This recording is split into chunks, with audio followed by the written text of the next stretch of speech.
they felt. They worked their entire life without truly getting the benefit of having term life insurance? MyTermLifeGuy.com. MyTermLifeGuy.com. You don't have to die to receive the benefits. A $1 million policy for a healthy male, non-smoker, below $35 a month. MyTermLifeGuy.com. Sponsored by Gold Coast Insurance Group. In uncertain times, you can be certain of this. The Salvation Army is serving those most in need with help and hope. Thanks to your donations, the Salvation Army is helping those affected by COVID-19, those who've lost wages, who have no home to retreat to, who need food, help with utilities, and most of all, hope. To see how you can continue to make a difference, visit GiveWestwood.org. GiveWestwood.org.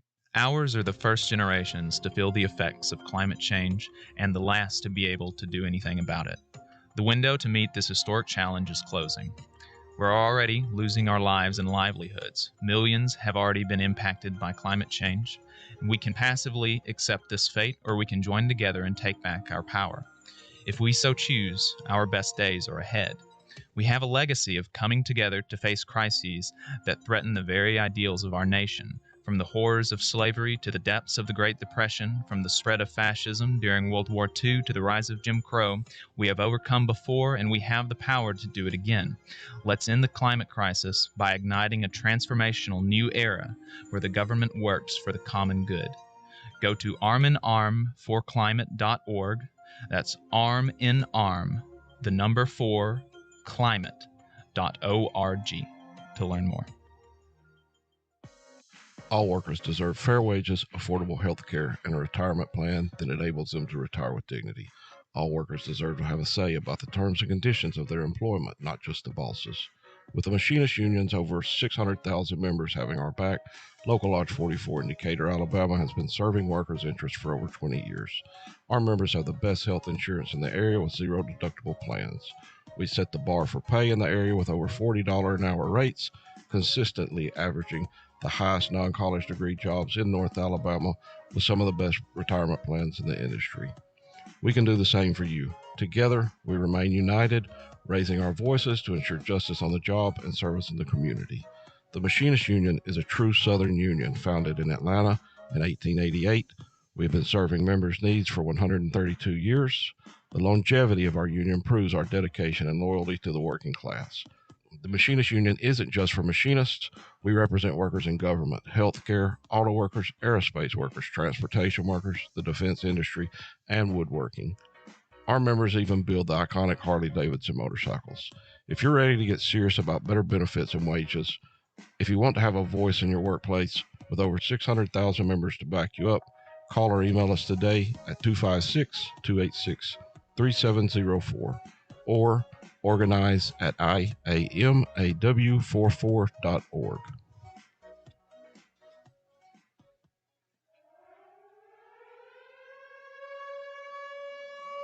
You're listening to the Valley Labor Report with David Story and Jacob Morrison. The time has come for America to hear the truth. We are going to start community.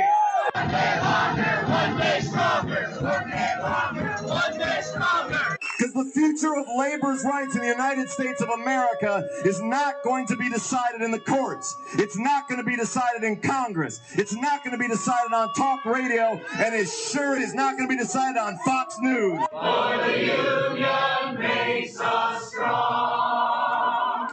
Solidarity forever. Solidarity forever.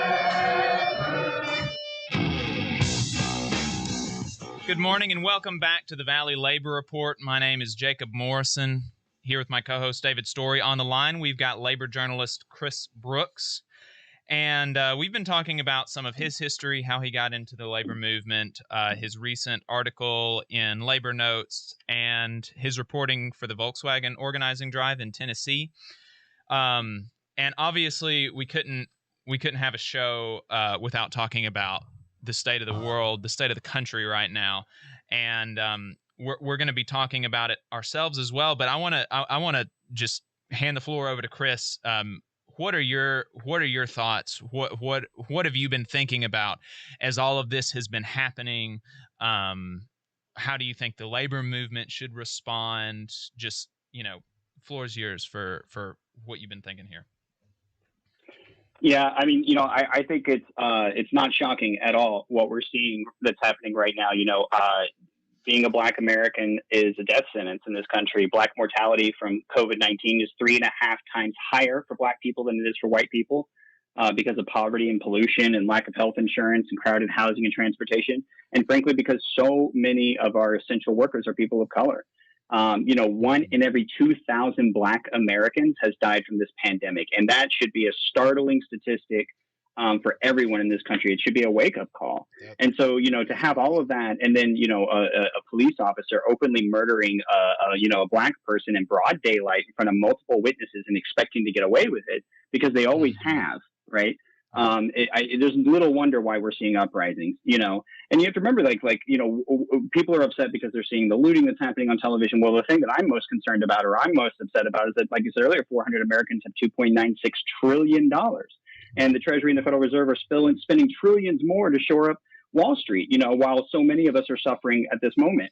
So, so I think what is actually most shocking is that people think that, the ruling class can continue to use the power of the state and state violence, to bust unions and strikes, to disenfranchise voters, to shove so many of our population. We have the highest percentage of our population behind prison than any other country in the world, more than Russia, more than China, more than anybody else. And to think that that is a system worth protecting, to think that that's a system that isn't worth being burned to the ground. And so I think it's really inspiring to see how labor unions in this moment are stepping up in support of this movement. I'm in New York City right now, and I can tell you that there were a number of unions that came out. The Transit Workers Union said that they supported the bus drivers who were refusing to transport the arrested protesters to the prison, to the jail that the NYPD was rounding up. We saw the same thing in Minneapolis. The transit union local there was openly saying that they weren't going to be allowing their buses to be commandeered by the police, and they were fighting it. And the ATU International came out and said, absolutely right on, that's what we should be doing. CWA International came out and supported the movement. Sarah Nelson with the Flight Attendants Union has come out and supported it.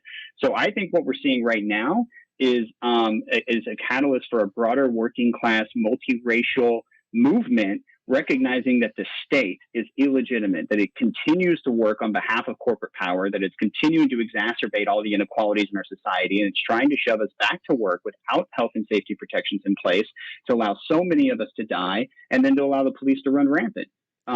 So I think that this country is due for a change. I think that what's happening in the streets is inspiring. It's sad that, the things had to get to this point, but it was made necessary because the avenues for nonviolent reform have been so closed up and sealed up by corporate power in this country. And we know that best in the South, where the politicians are the most hostile to labor and working people, they're the most hostile to people of color, and companies have used the state to bash our movements for decades. And one of the things that we always try to do here, talking to workers in the South, is be completely honest with them. And the fact of the matter is, whenever I was doing research on this story, Klobuchar was one of the ones that refused to indict this exact same police officer on several occasions throughout the history. I think what I read was he had 18 or 19 previous complaints filed against him with several deaths. And the fact that Biden's even considering including Klobuchar, which Biden is no better. Of course, he's a corporate hack as well. But, we just want to be completely honest with workers out there that it isn't right wing, it isn't left wing, it isn't conservative, liberal, Republican, or Democrats that's going to make any part of their life better. The fact of the matter is that organizing is going to make it better. Yeah, that's absolutely right. You only have to tell how, are the police ever on your side in a strike? I've seen some militant strikes in this country with private sector employers, and they will permanently replace you as soon as they can. And that'll just destroy your family. It'll destroy your community. And they'll use the police to make it happen. And more often than not, you'll see that the Democrats and the Republicans are united together in condemning strikes. Exactly. It's been a real shift in just this last election to see so many Democrats suddenly, trying to clamor for labor support and showing up to strikes, which I'm grateful for. I'm glad that that's happening. But it's because we have politicians like Bernie Sanders who are actually rooted in the labor community that are fighting for labor's perspective And we've not had that for a long time. Right. And, this, you made this point earlier, but, there's so much hand-wringing about the looting that's going on. And this is after decades of politicians looting the working class and put money in the pockets of the wealthy. I mean, just from the coronavirus stimulus, we saw a change in tax law that will see the average millionaire be made $1.8 million richer. The average millionaire. That means half of all millionaires will see more increase in their wealth than $1.8 million from just that bill alone. That's only one of the outrages from one of the bills over the last several decades of the neoliberal project. Wage theft. People are stolen more from in the form of unpaid wages or unpaid overtime than all of property crime combined. Focus, wake up, folks. The Target will be fine, okay? If you want to talk about looting, if you want to talk about hurting small businesses, if you want to talk about hurting marginalized communities, look at the politicians, look at Target, look at the people that are making workers' lives hard. Don't look at the workers who are expressing their frustration in the only way that they're able to right now. They've tried voting, they've tried protesting peacefully, and sometimes property destruction. That's how this country was started in the Boston Tea Party. The Tea Party movement, it takes its name from that, from a protest that centered property destruction. And now the same folks, the Tea Party folks, are saying that property destruction is a completely illegitimate form of protest. They're saying it's violent, which it is not violent. The only violence, the only actually bodily harm that has come that I've seen from all of these protests has been from the cops. The only violence that we've seen in this whole thing has come from the cops, not from the people that are protesting. There's been property damage. There's not been violence. That's an important Amen, brother. Amen. That was very well said. I think if you really want to understand just the state of America right now, you look at how many over 40 million people have filed for unemployment insurance in this moment, and the Dow has risen over 30%. That tells you everything you need to know, right? Wall Street is doing just fine. Jeff Bezos is on his way to becoming the world's first trillionaire. And, millions of people are actually going to bed hungry every night in this country. And we're wondering why people are angry. We're wondering why people are in the streets. And, your point about wage theft is very well taken. There was actually a report that was put out by a bunch of labor unions in Minneapolis looking at the history of the police department there. And they said over the last 150 years, it has not been incidental that the racist violence has taken place at the hands of the police. It has been inherent to the police. And they said that the idea of a police-free future is neither naive nor unrealistic. It's the only pragmatic solution that we can have in this current moment. And who's really being naive is the idea that you can reform the police. The idea that you can somehow rebuild trust and community relations when the entire way that they operate is to hurt working people. Right. We're going to be bringing on Alex Vital actually next week to talk about that. So, that's awesome. Yes. Alex is great. Yes. So, Chris, thank you so much for coming on. We really appreciate your perspective. It was a pleasure, brother. An absolute appreciate it. Thank you. Where can people find you? Labornotes.org. I'm all over it. Labornotes.org. Just check us out there. All right, folks, you're listening to the Valley Labor Report. Stay tuned. You're listening to the Valley Labor Report with David Story and Jacob Morrison. The attorneys of Maple, Tucker, and Jacobs are proud to stand with organized labor and are proud to support the Valley Labor Report. It is what their firm is built on, and they recognize how important unions are to the country. Maples, Tucker, and Jacobs are experienced attorneys who can help with your workplace injuries and disability claims. Whether you are a steel worker, coal miner, railroad worker, or machinist, we help all injured workers. Visit www.mtandj.com to find out more. Maple, Tucker, and Jacobs, attorneys for labor, attorneys for you. No representation is made that the quality of legal services is greater than the quality of legal services from other law firms. Public schools are critical to the success of communities and democracy. Now more than ever, our educators and school support staff are going above and beyond to support our students and families. We at the Alabama Education Association are proud to represent the hardworking employees of our public schools and colleges. Thank you for all of your love and dedication to Alabama's students. Please take care and stay safe. Ours are the first generations to feel the effects of climate change and the last to be able to do anything about it. The window to meet this historic challenge is closing. We're already losing our lives and livelihoods. Millions have already been impacted by climate change. We can passively accept this fate, or we can join together and take back our power. If we so choose, our best days are ahead. We have a legacy of coming together to face crises that threaten the very ideals of our nation. From the horrors of slavery to the depths of the Great Depression, from the spread of fascism during World War II to the rise of Jim Crow, we have overcome before and we have the power to do it again. Let's end the climate crisis by igniting a transformational new era where the government works for the common good. Go to arminarmforclimate.org. That's arm in arm, the number 4, climate.org to learn more. The Valley Labor Report is also supported by listeners like you. If you value the work that we are doing, injecting a different perspective into talk radio, and you have the means, consider signing up for a monthly donation on patreon.com/The Valley Labor Report. Again, that's patreon.com/The Valley Labor Report to support our work and keep us on the air. This is News Talk 770 AM, 92.5 FM, WVNN.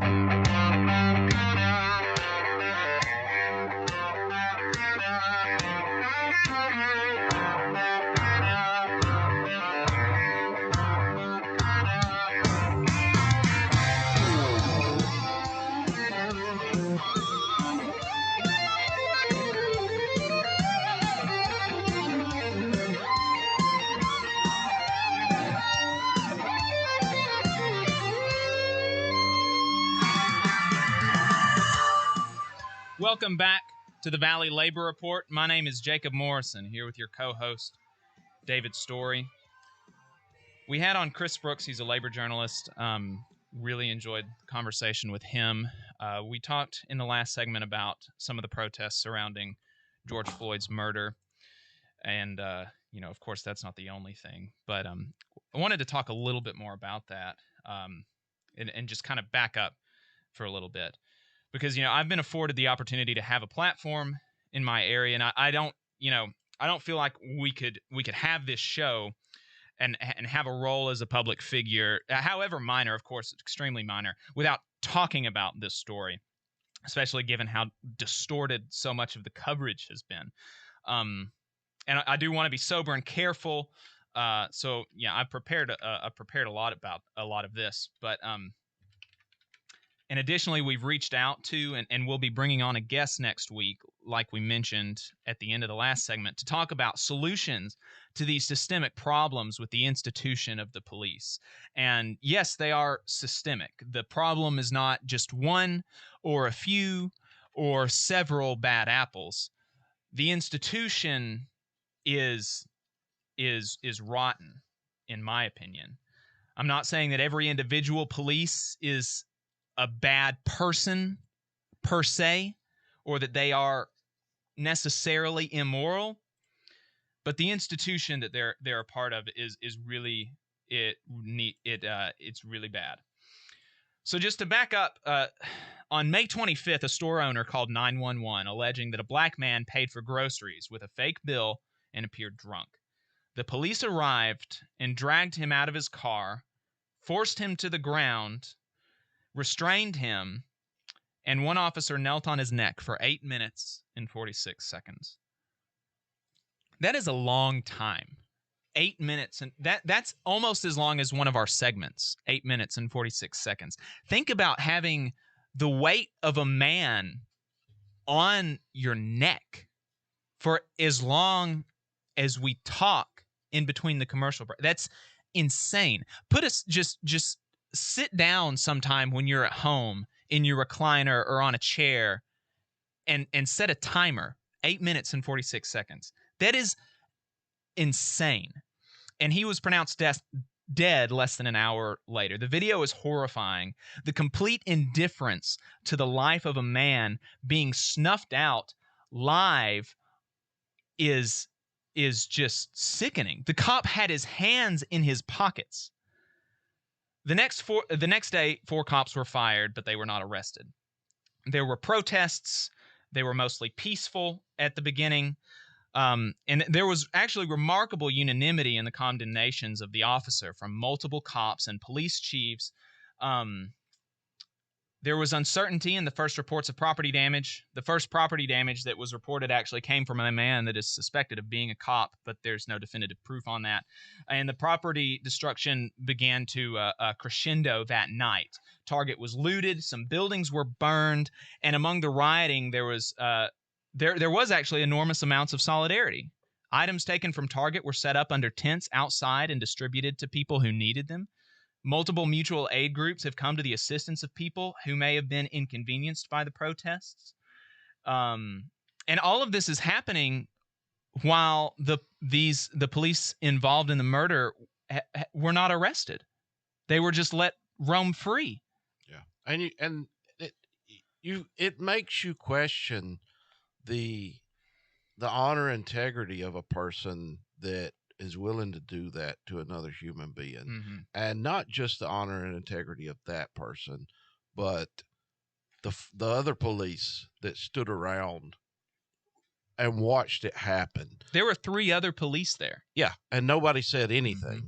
and just allowed this to and what I said earlier in the week on social media is the sickening part of this whole episode is the fact that had it not been recorded, right, every one of them would have got away with it. Mm-hmm. And that kind of speaks to the whole policing issue in general. Not saying, and we continually reiterate, and I don't think we should have to, but we do because we're dealing with the public and in a lot of cases, a lot of people that have this thin blue line mentality, but we continue to reiterate the fact that the police are not really accountable to us. They're accountable to their hierarchical police chiefs who may be accountable to the mayor of that city, but there is no accountability in that. And this whole idea of policing for profit or there being a crime against the state is absolutely sickening to me. Right. I don't think there is no crime. In other words, growing a marijuana plant in your backyard should not be a crime against the state. Who in their right mind thinks that is an infringement, that growing a plant is an infringement on other people's rights? Right. Well, you know what? The talking about policing for profit, the police took more property from people than burglars did last year. Yeah. Yeah, in the civil asset forfeiture, it's insane, and and people, they don't like to hear things like the institution of the police is corrupt. But think about that there was one man who was sitting on the neck, and there were 3 that just let it happen. And then after that, for nearly a week, the entire police department did not arrest him. They would tell you that they were waiting for the warrant for his arrest, but they don't have to have they don't have to have a warrant for somebody's arrest to arrest them. If they wanted to look good in the public eye, they could have just done it. If I come in somewhere with a gun and shoot somebody, they're not going to wait for a DA to issue a warrant for my arrest. They're going to do it. Yeah, and they don't. And so every cop in Minneapolis is in some way complicit. They're complicit because they refused to arrest their brother. Yeah. Yeah, it's the entire institution is it may not be corrupt.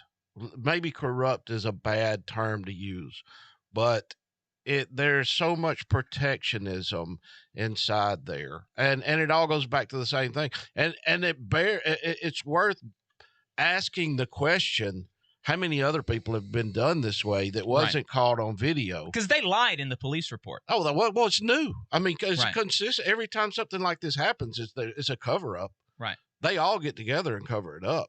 Hey, That's, I mean, just read the police report. Read the police report. They said he had some kind of medical emergency. Like, yeah, the medical insane. emergency was a knee was on his neck. That was the medical emergency, that somebody should have gotten the knee off his neck. And like you said, if nobody had been recording, the police's word would have been taken as gospel. Yeah. Nobody would have been fired. Nobody would have been arrested. A man would be dead, and that would be that. Yeah. That would be that. And so Friday morning, finally, the officer who murdered him was arrested. The 3 other officers involved have yet to be charged, and protests continue. And now there's been a lot of consternation over property destruction, and I want to make it very clear where I stand. I'm personally uninterested in destroying property. I am not... I'm ambivalent, basically, on the effectiveness of it, but taking my cue from the Reverend Dr. Martin Luther King Jr., I'm similarly uninterested in condemning those rioting and destroying property. The problem is, though, Jacob, we as individuals in this society, as workers, have gone unheard for so long. And like you said earlier, they continue to tell us to vote for the right person, and all of this is going to get better. And it doesn't. And we continue to struggle more and more.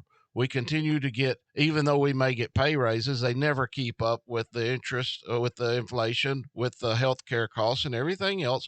And all these politicians want to do is tell us, well, if you'll vote for us, we will take care of you. But the fact of the matter is, they won't. It goes back to the old saying, the riot is the rhyme of the unheard.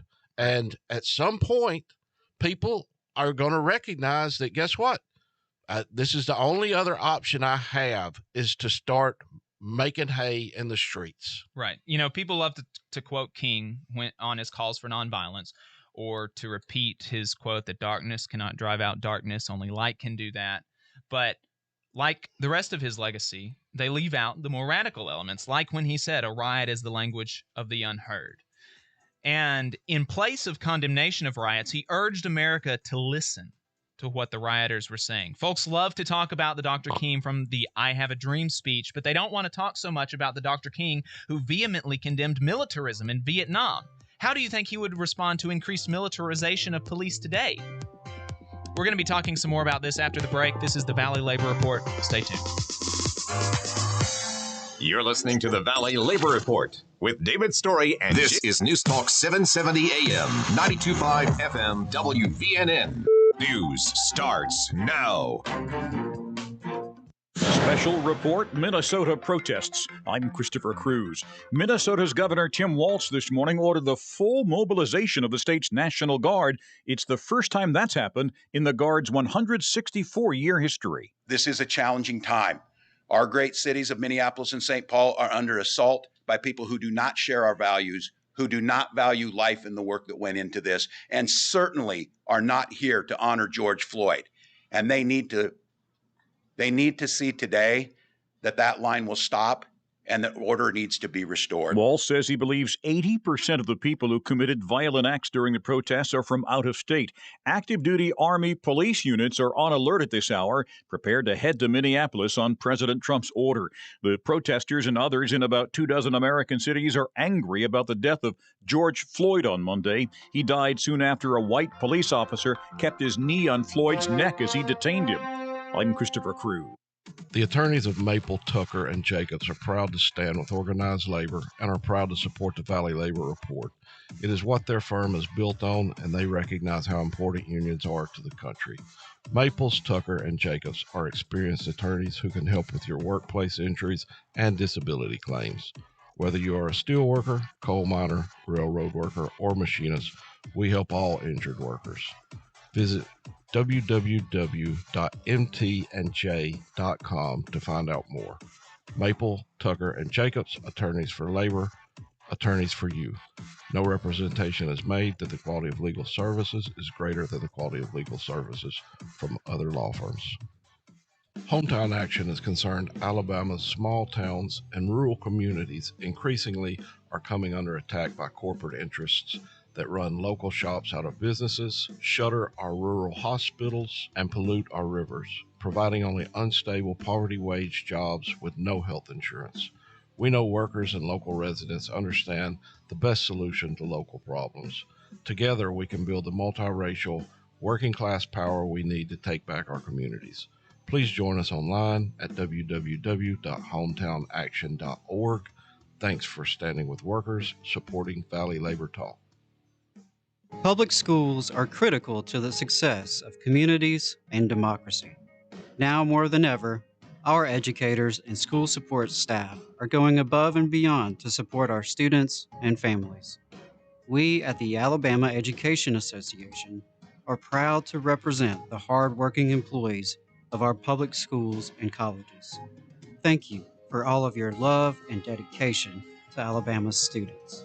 Please take care and stay safe. The Valley Labor Report is also supported by listeners like you. If you value the work that we are doing, injecting a different perspective into talk radio, and you have the means, consider signing up for a monthly donation on patreon.com/The Valley Labor Report. Again, that's patreon.com/The Valley Labor Report to support our work and keep us on the air. The attorneys of Maple, Tucker, and Jacobs are proud to stand with organized labor and are proud to support the Valley Labor Report. It is what their firm is built on, and they recognize how important unions are to the country. Maples, Tucker, and Jacobs are experienced attorneys who can help with your workplace injuries and disability claims.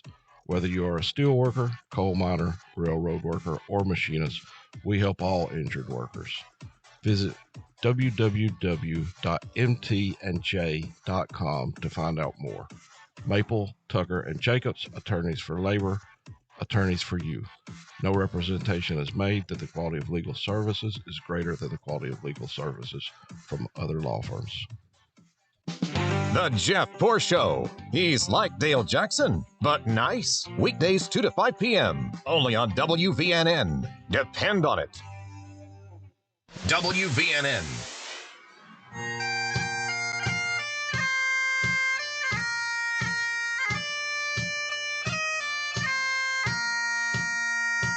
We are all born free, but forever live in chains, and we battle to existence on and on.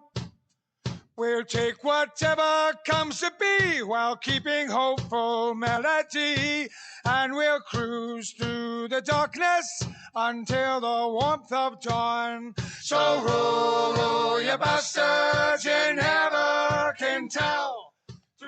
Welcome back to the Valley Labor Report. My name is Jacob Morrison here with David Story, my co-host.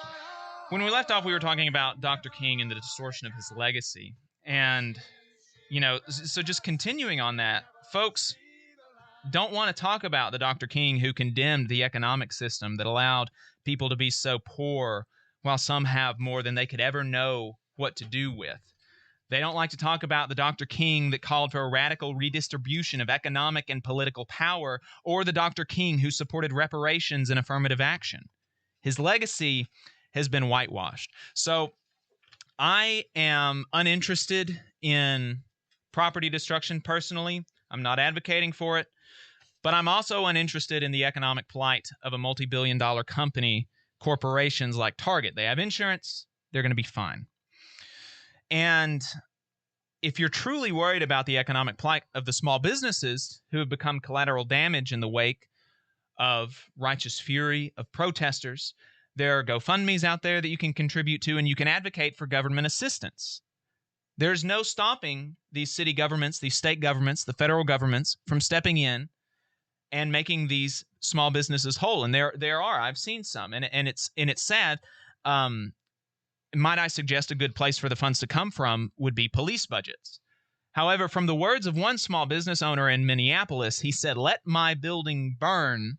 Justice must be served." So if you're sharing memes of Dr. King to condemn the rioters, if you're using the riots to dismiss their anger, you're wrong.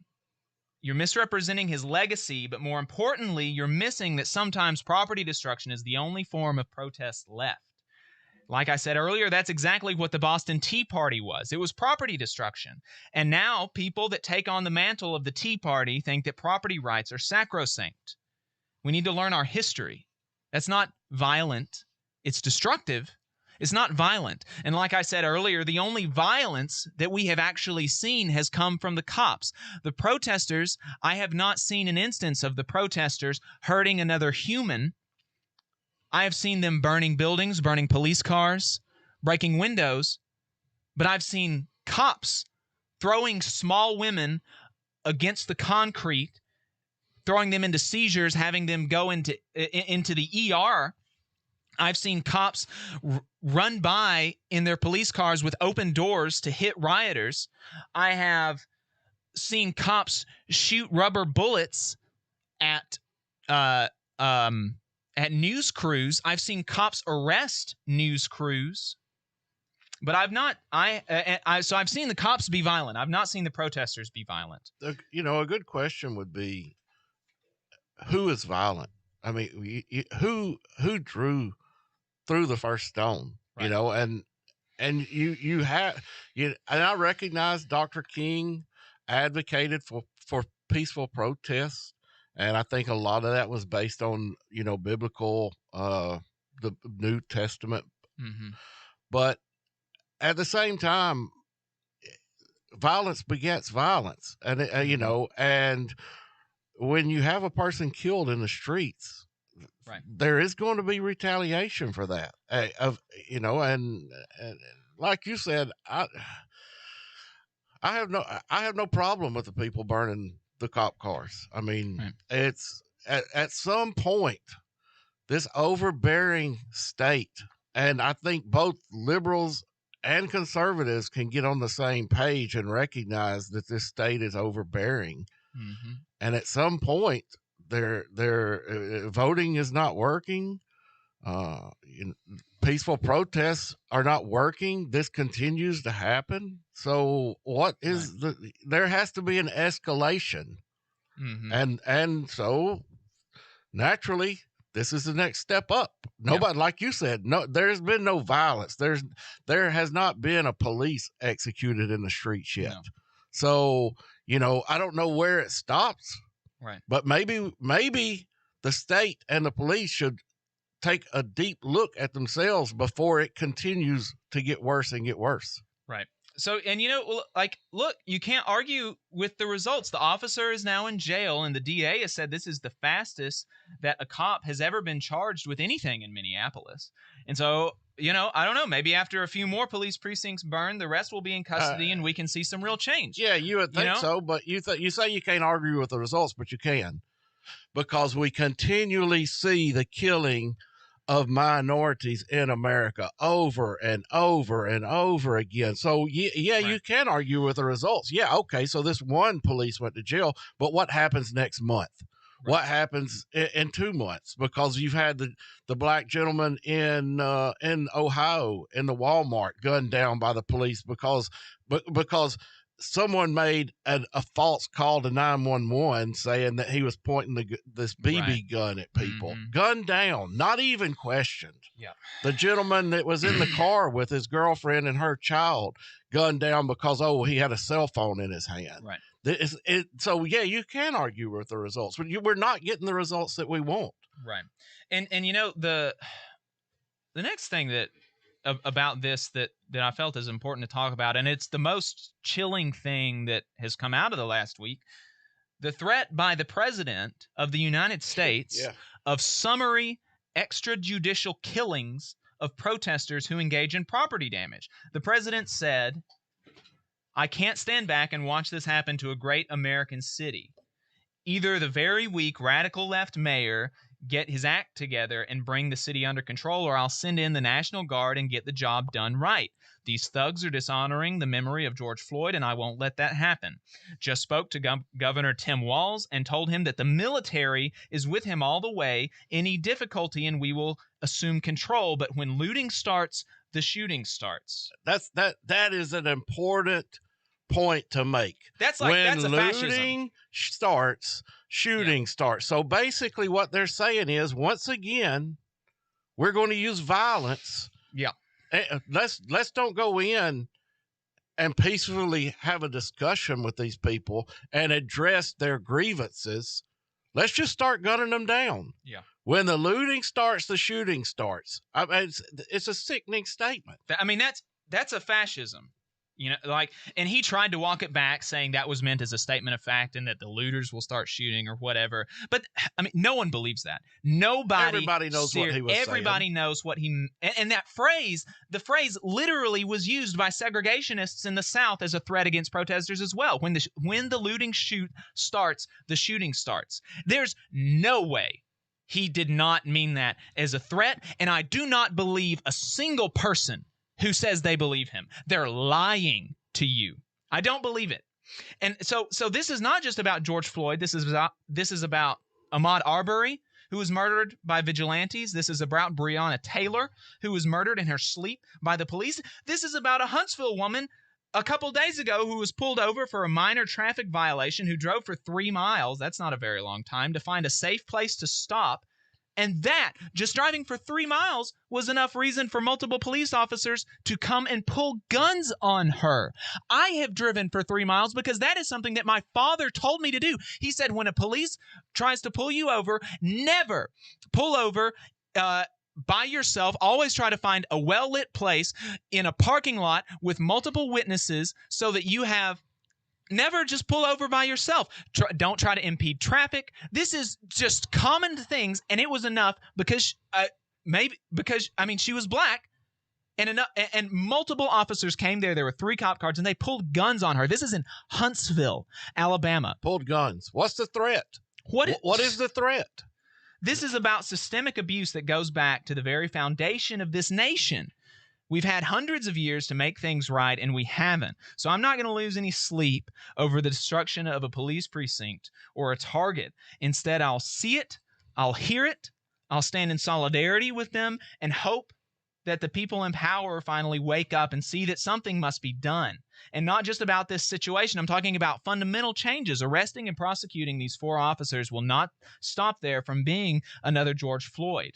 Arresting and prosecuting these officers will not stop there from being another Breonna Taylor. There have to be massive changes to the institution of police in America. The problems are systemic, and it is.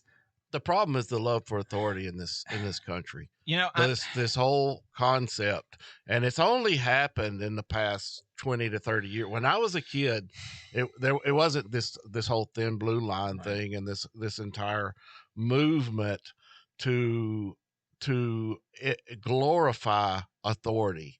And that's kind of what we were talking with Chris earlier about. You know, we recognized authority, but we didn't glorify it. Right. They have their place, but their place is not on a mantle being idolized. Their place is right next to us, if not a little bit lower, because they are public servants. Yeah, you know, I understand it's a hard job. I do. It's a difficult job, but like, it's not the most dangerous job in America. No. It's not even the second most. It's not the third most or the 5th most or the 10th most or the 15th most. I looked this up last week. It is the 16th most difficult job in America.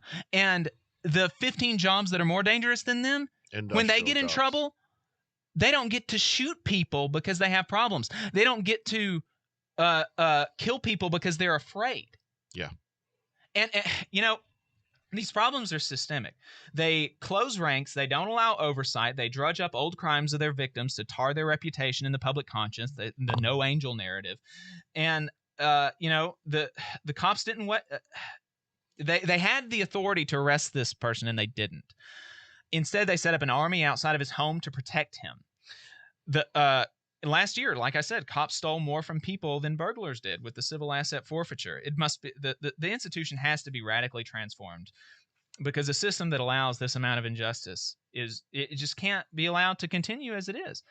They are in these protests showing contempt for citizens and contempt for the free press, arresting identified journalists, shooting rubber bullets at them. I found myself constantly, while all this is happening, while they were being violent to protesters, violent to news crews, I constantly was thinking to myself, where are the good cops? You know, I was Where I are was, they? I was watching Unicorn Riot last night. A big shout out to those guys for covering these protests like they should be covered. And one of they interviewed one of the gentlemen that the police were firing tear gas at him, and so the gentleman had a 5-gallon bucket of water.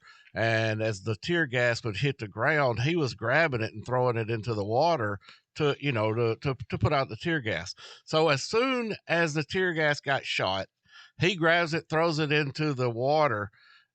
The number of shots was unknown, but he said he had went to the hospital and they said they had identified about 7 places where he got shot with rubber bullets. You know, so it's like, where you want to know where the violence is? The violence is coming from the state. Yeah.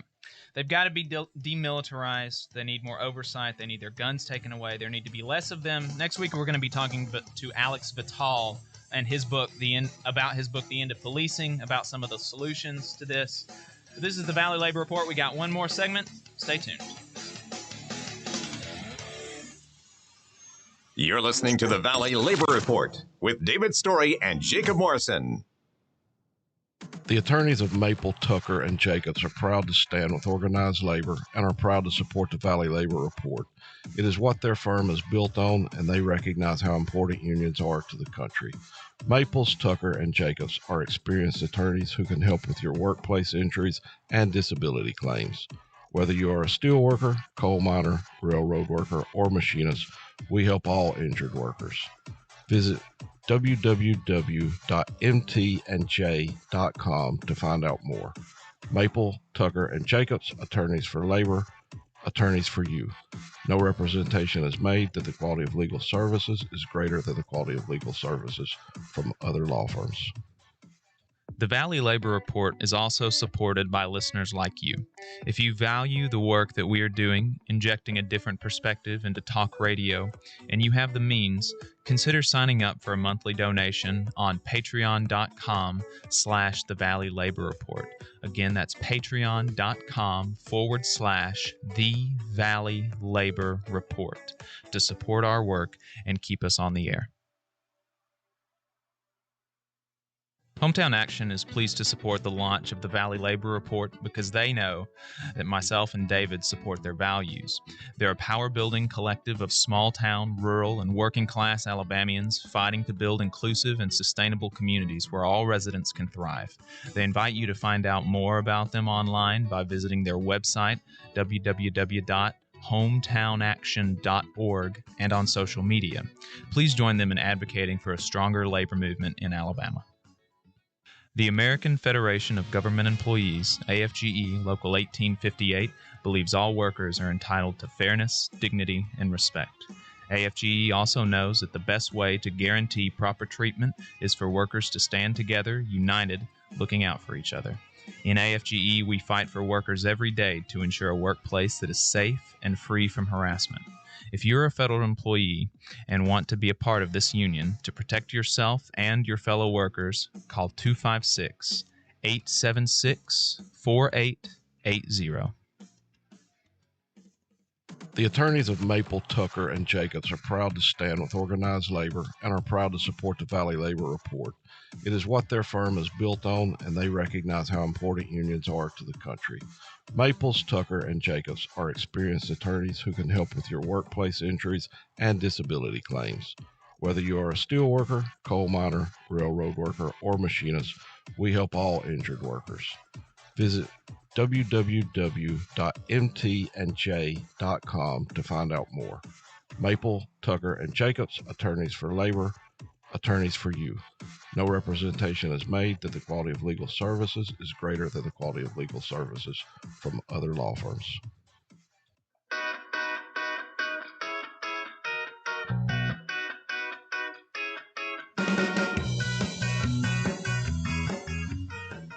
Welcome back to the Valley Labor Report. My name is Jacob Morrison, here with my co-host David Story.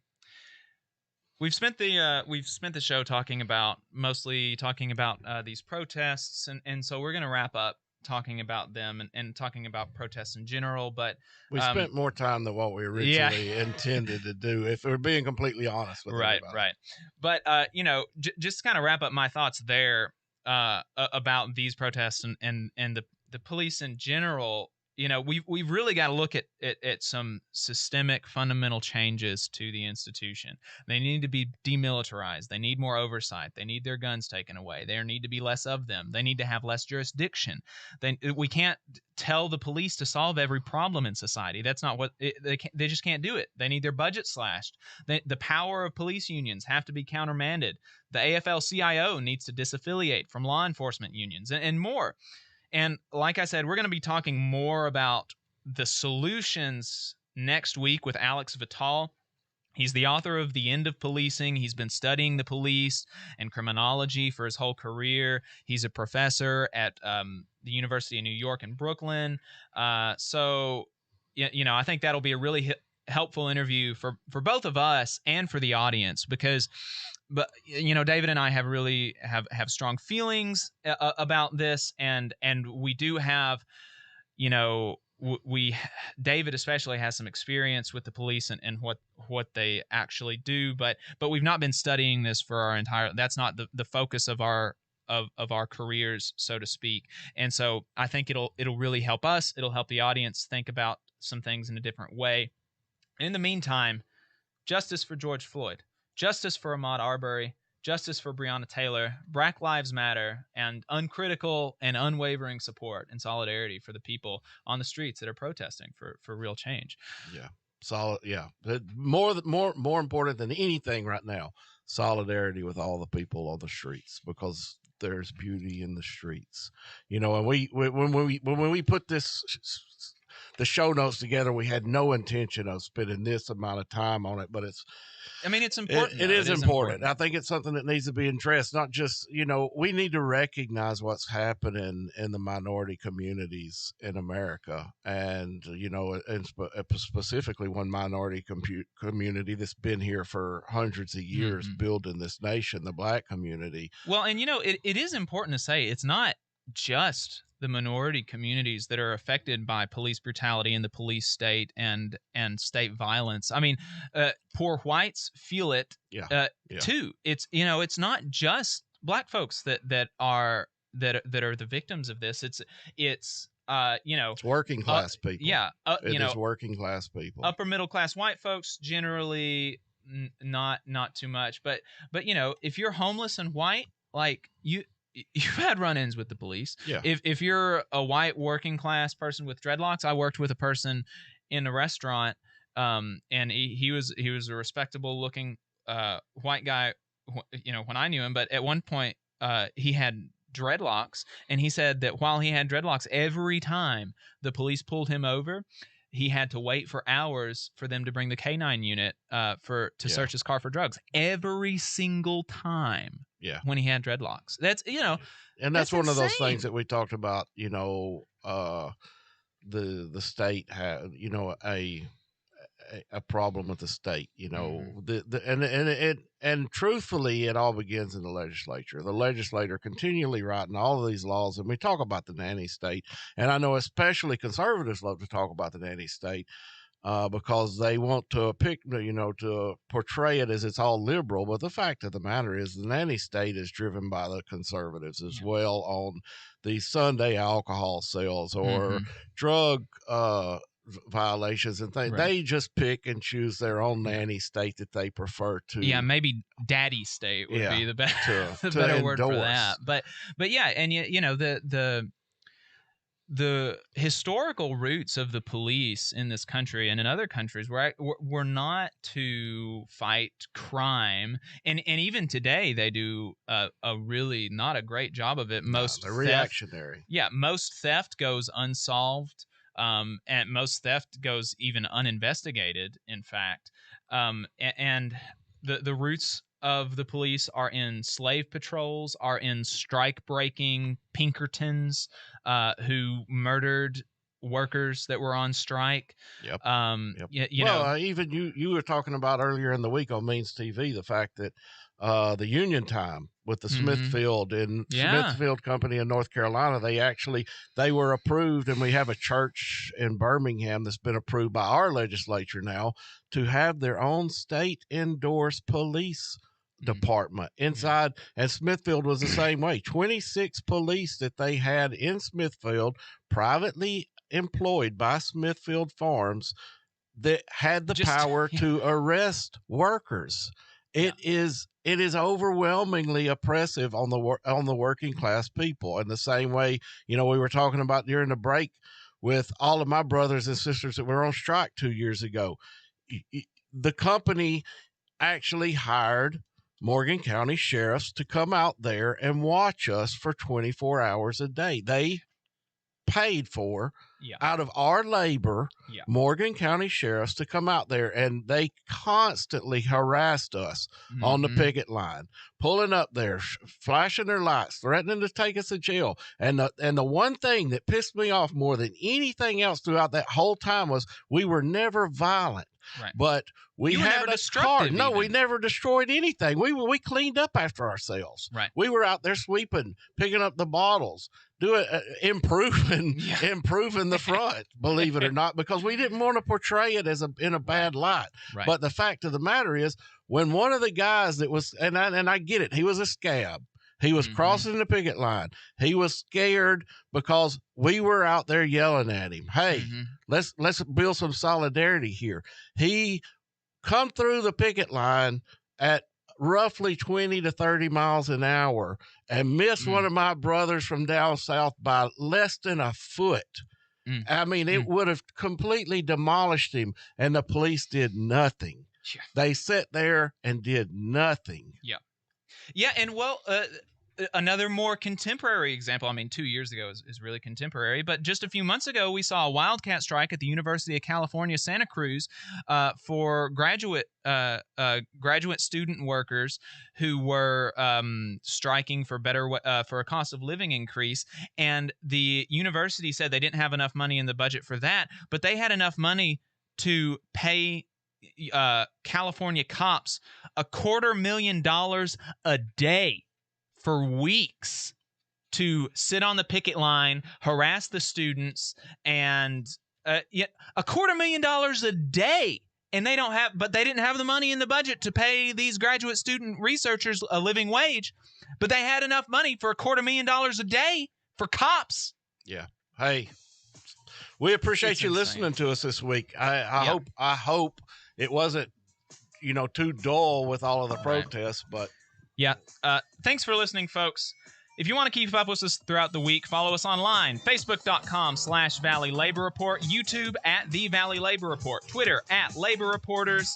If you appreciate our work, donate to us, patreon.com/The Valley Labor Report. See you next week. WVNN Athens, WVNN FM Trinity, a Cumulus station. It's 11 o'clock. News starts now. Special report, Minnesota protests. I'm Christopher Cruz. For the first time in its 164-year history, the Minnesota National Guard has been fully mobilized. It's a response to violent protests in Minneapolis last night.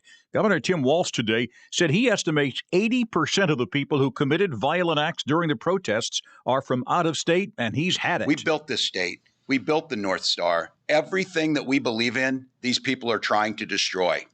So if you are on the streets tonight, it is very clear. You are not with us. You do not share our values, and we will use the full strength of goodness and righteousness